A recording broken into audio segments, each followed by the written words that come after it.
رمضان رمضان رمضان رمضان رمضان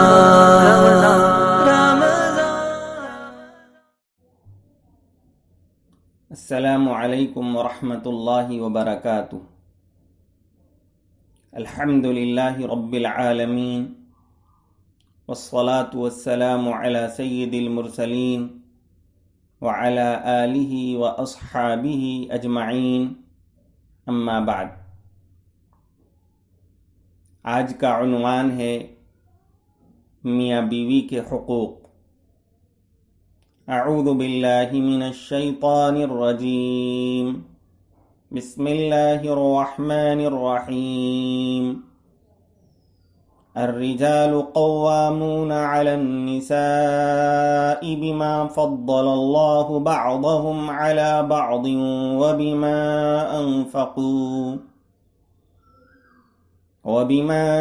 أنفقوا من أموالهم، فالصالحات قانتات حافظات للغيب بما حفظ الله۔ مرد عورتوں کے نگراں اور ذمہ دار ہیں، کیونکہ اللہ تعالی نے ایک کو دوسرے پر فضیلت بخشی ہے، اور چونکہ وہ اپنا مال خرچ کرتے ہیں، تو جو عورتیں نیک ہیں وہ مطیع و فرما بردار ہوتی ہیں، اور غائبانہ میں شوہر کی امانت کی حفاظت کرنے والی ہوتی ہیں، اللہ تبارک و تعالی کے حکم کی رعایت کرتے ہوئے۔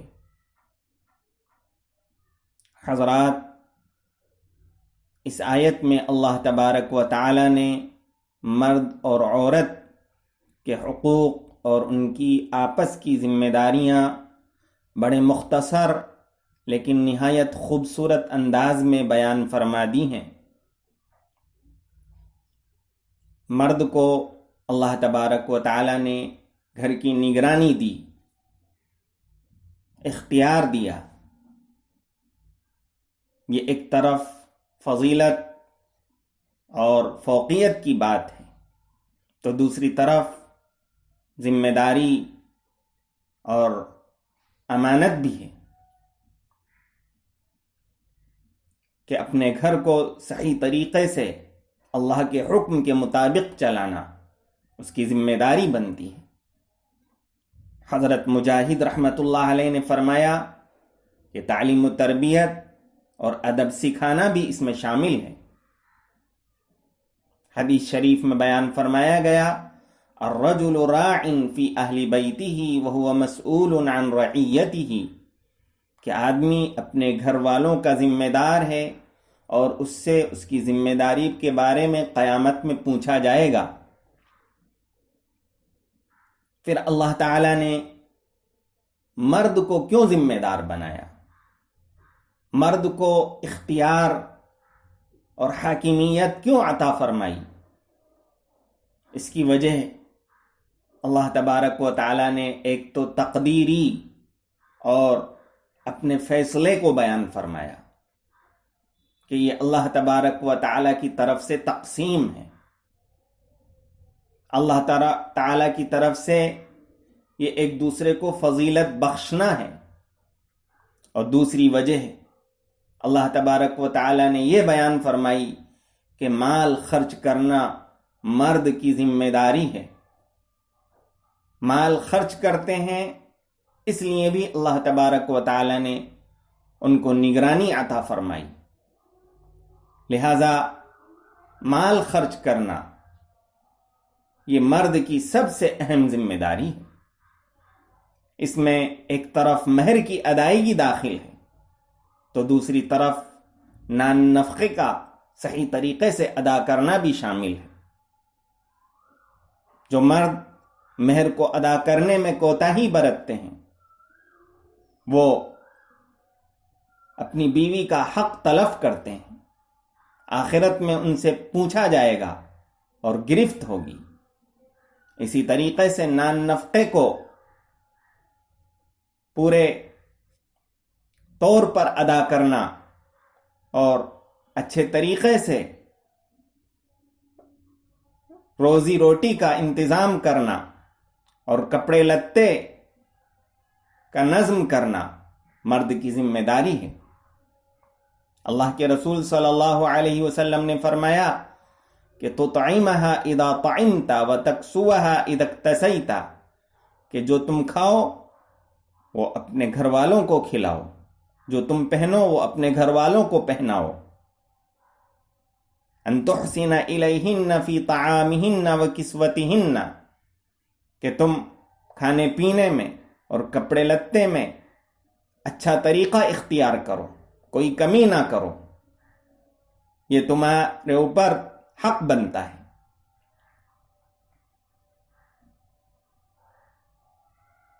پھر اللہ تبارک و تعالی نے اس کے بعد عورت کی ذمہ داری کی طرف اشارہ فرمایا، فالصالحات قانتات حافظات للغیب، کہ جو نیک عورتیں ہیں وہ مطیع و فرما بردار ہوتی ہیں اور غائبانہ میں امانت کی حفاظت کرتی ہیں۔ اطاعت و فرما برداری یہ عورت کی سب سے اہم ذمہ داری ہے۔ اطاعت و فرما برداری اور امانت داری، یہ دو ذمہ داریاں قرآن نے عورت پر عائد فرمائی ہیں۔ اللہ کے رسول صلی اللہ علیہ وسلم نے ارشاد فرمایا کہ بہتر عورت وہ ہے تسرہ اذا نظر، کہ جو اپنے شوہر کو خوش رکھے، جب وہ اس کو دیکھے تو وہ اس کو خوش کر دے، وتطیعہ اذا امر، جب وہ حکم دے تو اس کی اطاعت و فرما برداری کرے، ولا تخالفہ فی نفسہا ومالہ، اور اپنے نفس میں اور شوہر کے مال میں نافرمانی نہ کرے۔ اطاعت و فرما برداری عورت کا زیور ہے، اس کا اصلی جوہر ہے، جو اس میں اعلیٰ ہے وہ نیکی میں اور تقوی میں زیادہ ہے۔ اللہ تعالیٰ نے نیکی کو اسی پر دائر فرمایا ہے کہ نیکی عورت کی یہ ہے کہ فرما برداری اور امانت داری ہو۔ اللہ کے رسول صلی اللہ علیہ وسلم نے ارشاد فرمایا کہ اذا صلت المرأة خمسها وصامت شهرها وحفظت فرجها وأطاعت زوجها دخلت الجنہ، کہ جو عورت نماز پنجگانہ ادا کرے، رمضان کے روزے رکھے، اپنے دامن کو پاک رکھے اور شوہر کی اطاعت کرے، وہ جنت میں داخل ہو جائے گی۔ اس کے برعکس جو عورت اپنے شوہر کی نافرمان ہو وہ اللہ تبارک و تعالیٰ کے یہاں بھی ناپسندیدہ ہے۔ اللہ تبارک و تعالیٰ اس کی نمازوں کو قبول نہیں فرماتا۔ ایک حدیث شریف کا یہ مفہوم ہے کہ اس کی نماز اللہ تبارک و تعالیٰ کی بارگاہ میں نہیں پہنچتی ہے، جس کا شوہر اس سے ناراض ہو۔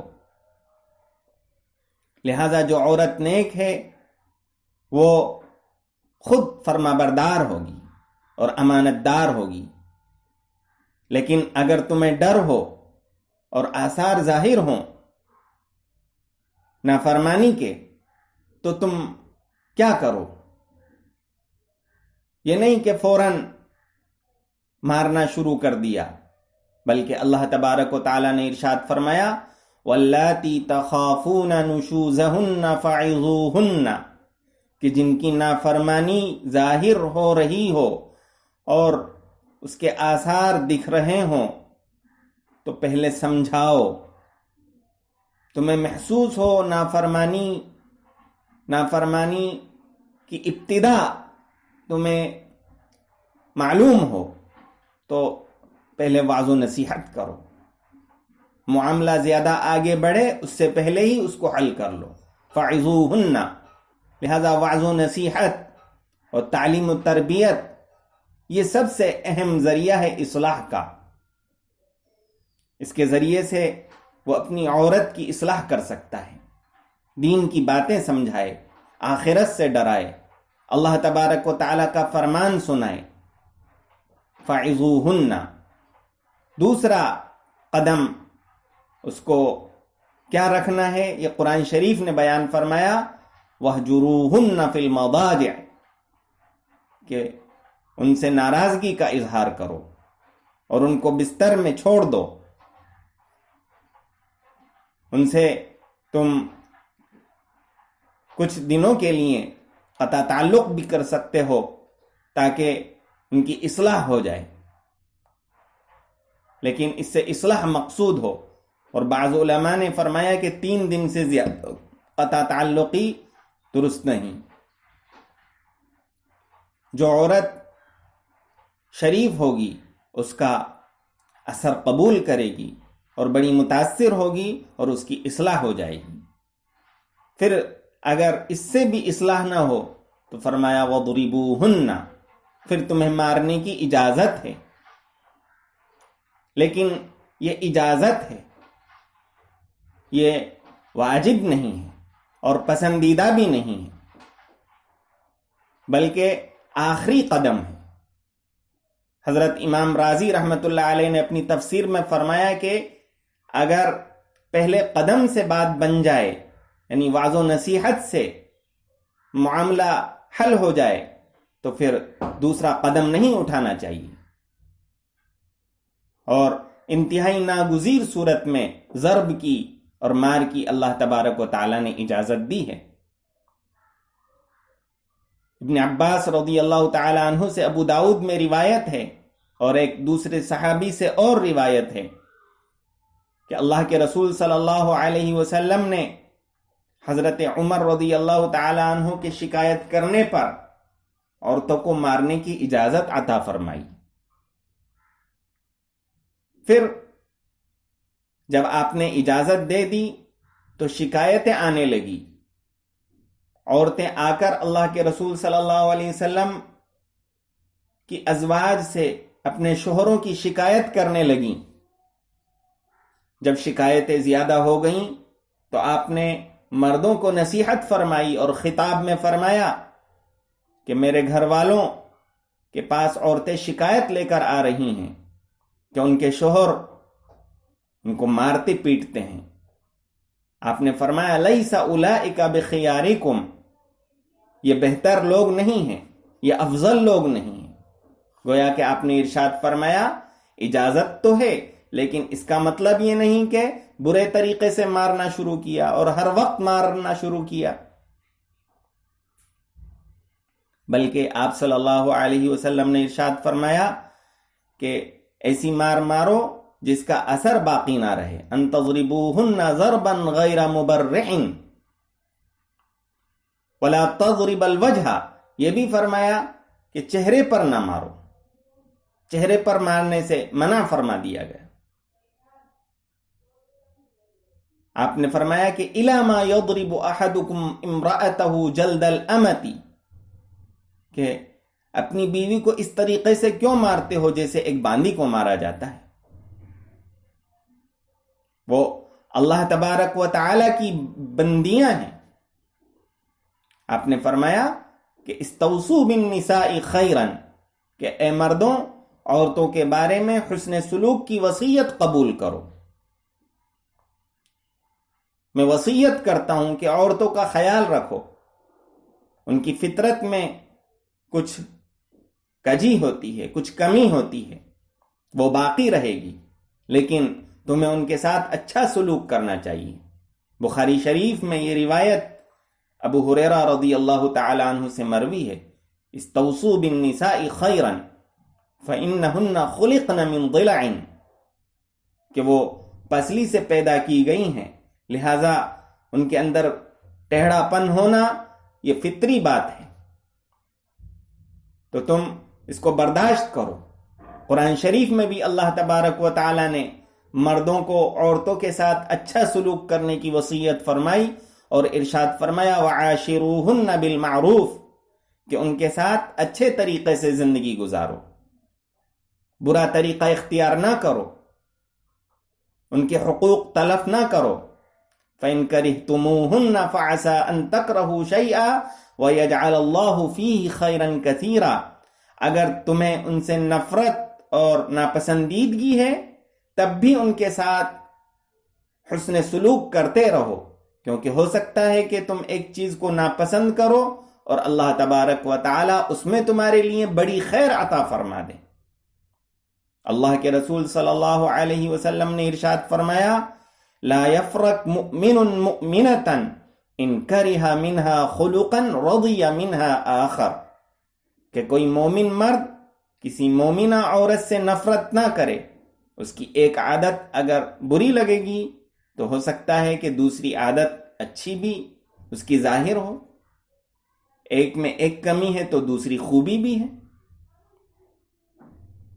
لہذا اللہ تبارک و تعالی نے فرمایا کہ اگر تمہیں اپنی عورت کی طرف سے، اپنی بیوی کی طرف سے نافرمانی کا احساس ہو تو پہلے سمجھاؤ، پھر تم ان سے دور رہو اور ان کی تربیت اس طریقے سے کرو کہ غصے کا اظہار کرو، اور تیسرے طریقے پر تم ہلکی مار مار سکتے ہو، حالانکہ اللہ کے رسول صلی اللہ علیہ وسلم نے اس کو پسند نہیں فرمایا، لیکن قرآن نے ایک مجبوری کی شکل میں اس کی اجازت دی۔ پھر آگے اللہ تعالیٰ نے جو اس آیت کے آخر میں فرمایا وہ بہت اہم بات ہے، فرمایا ان اللہ کان علیا کبیرا، کہ اللہ تبارک و تعالی اعلی ہے اور بڑا ہے۔ یہاں مرد کو یہ بات یاد دلائی جا رہی ہے کہ تمہیں اگر اللہ نے فوقیت دی ہے، فضیلت دی ہے، تو اس کا ناجائز استعمال نہ کرنا۔ سب سے زیادہ اعلی اور ارفع اللہ کی ذات ہے۔ اللہ تبارک و تعالی کی بڑائی، کبریائی کا تمہیں احساس ہونا چاہیے کہ اللہ تبارک و تعالی اپنے بندوں پر کس قدر نرم اور شفیق اور مہربان ہیں، حالانکہ وہ تمام اختیارات کا مالک ہیں۔ تمہیں تو اللہ تبارک و تعالی نے تھوڑے سے اختیارات دی ہیں، سب سے بڑی ذات اللہ تبارک و تعالی کی ہے۔ تم جیسا سلوک کرو گے اپنے ماتحتوں کے ساتھ، اللہ تعالیٰ تمہارے ساتھ بھی ویسا ہی سلوک کرے گا۔ الا تحبون ان یغفر اللہ لکم، تم معاف کرو، کیا تم نہیں چاہتے کہ اللہ تمہیں معاف کرے؟